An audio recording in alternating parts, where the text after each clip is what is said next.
You say you've let go. You say you're not chasing. You say you trust. And on the surface, that might be true.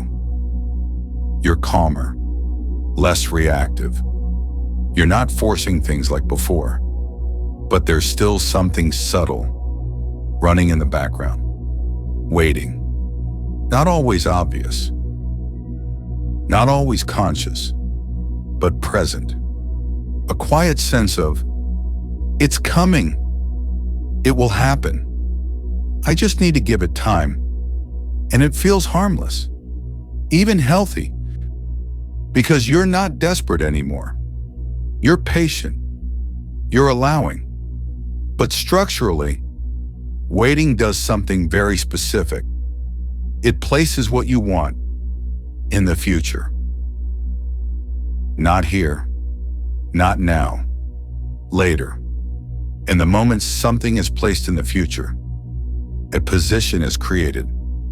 A position where you don't have it yet. Because if it were here, there would be nothing to wait for.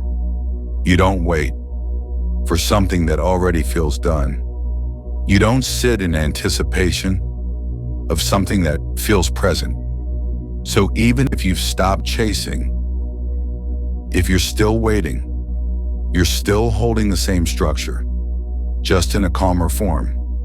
Instead of, I need it now, it becomes, it will come. But both carry the same core idea. It's not here yet. And that is what reality reflects. Not your patience, not your intention. That. So things stay delayed. Not because they're far away, but because they're being placed there by the state you're in. Waiting feels passive, like you're doing nothing, like you're just letting things unfold. But internally, waiting is not neutral. It is an active state. Every time you wait, you are holding a quiet assumption. It's not here yet, even if it's calm, even if it's patient. That assumption is still there. And because it's there, it gets repeated, not loudly, but consistently. And consistency is what reality responds to. So when you sit in waiting, you're not pausing the process. You're continuing it.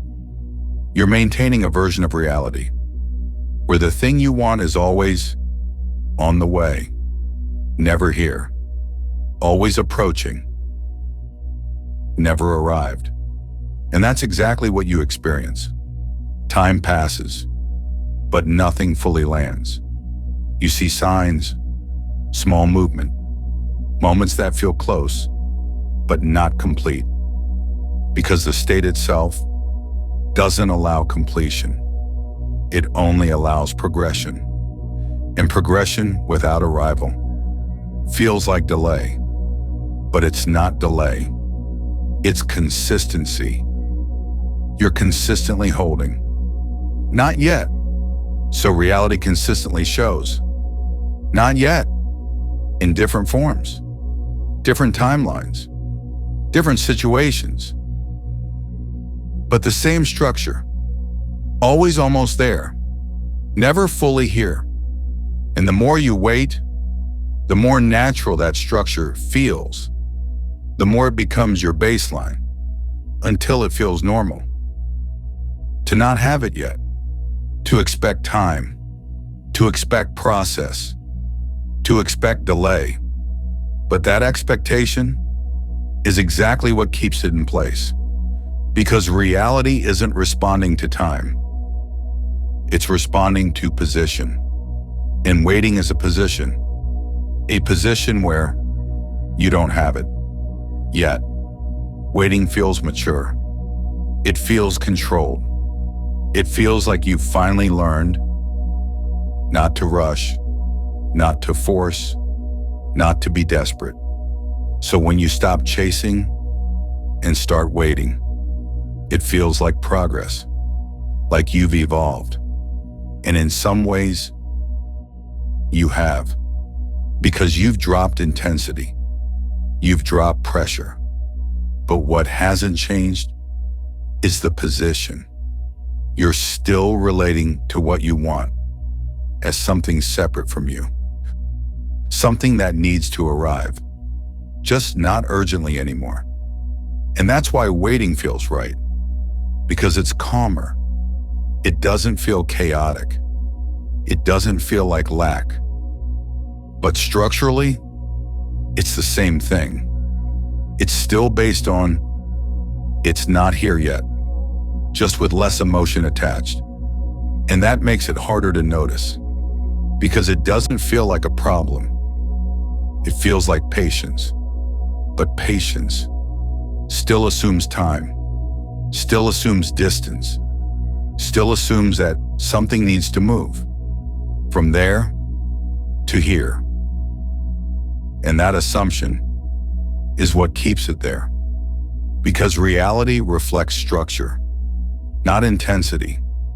So even if you're calm, even if you're relaxed, if you're still waiting, you're still reinforcing separation, still reinforcing. Not now, and not now becomes your experience over and over again in different ways, until it feels like reality itself is slow, delayed, out of your control. But it's not. It's consistent, consistently reflecting the same position. And once you see that, waiting doesn't feel like progress anymore. It feels like a softer version of the same loop. There is a state where waiting doesn't exist, not because you're resisting it, because it has no function. In this state, nothing is pending. Nothing is on the way. Nothing is about to happen. Everything feels settled, not eventually. Now. And from that position, your mind doesn't move forward in time. It doesn't project. It doesn't anticipate. It doesn't look ahead for completion, because completion isn't ahead. It's already assumed. And when something is assumed as complete, there is nothing to wait for. You don't sit in anticipation. You don't count time. You don't wonder when. Because when only exists when something isn't here. So when the state changes, time loses relevance. Not literally, but psychologically. You're not tracking it, not measuring progress, not looking for movement, because there is nothing to move toward. There is only something to remain in. And from that state, your behavior shifts naturally. You're not checking. You're not waiting. You're not mentally revisiting the outcome, because it doesn't feel separate. It doesn't feel distant. It doesn't feel like something outside of you. So attention stays present with you. And that's what stabilizes the state. Not effort, not control, but lack of separation. And when there is no separation, there is no delay. Because delay requires distance, and distance creating is no longer being created. So everything reorganizes, not over time, but through consistency. You consistently hold, it's done. So reality consistently reflects completion, not progression, completion. And from here, waiting doesn't just stop. It becomes impossible, because there is nothing left to wait for. Now it's clear. Waiting was never helping. It wasn't speeding anything up. It wasn't allowing things to come in. It was maintaining distance, not loudly, quietly, consistently, because every moment of waiting carried the same signal. It's not here yet. And that signal is what kept repeating. not your intention, not your patience. That. So even when you felt calm, even when you felt like you were doing it right, you were still holding the same structure, just in a softer form. And that's why things stayed the same. Not because it takes time, but because the position never changed. But now, you see it. And once you see it, you don't relate to waiting the same way. It doesn't feel natural anymore. It doesn't feel like progress. It feels unnecessary. Because you understand something simple. If it's done, there's nothing to wait for. And if there's nothing to wait for, there's nothing to delay. So the shift isn't stop waiting. The shift is no longer being in a state that requires waiting. A state where nothing is missing, nothing is pending, nothing is ahead of you. Everything is already assumed, already settled. And from that identity, everything reorganizes, not over time, but through consistency. You are no longer the one who is waiting. You are not the one who is hoping. You are not the one who is anticipating. You are the one who knows it's done. And from that position, there is nothing left to do, nothing left to monitor, nothing left to wait for. Only something to remain in. And everything else follows that. If this landed, anchor it. Comment, it's done. I don't wait.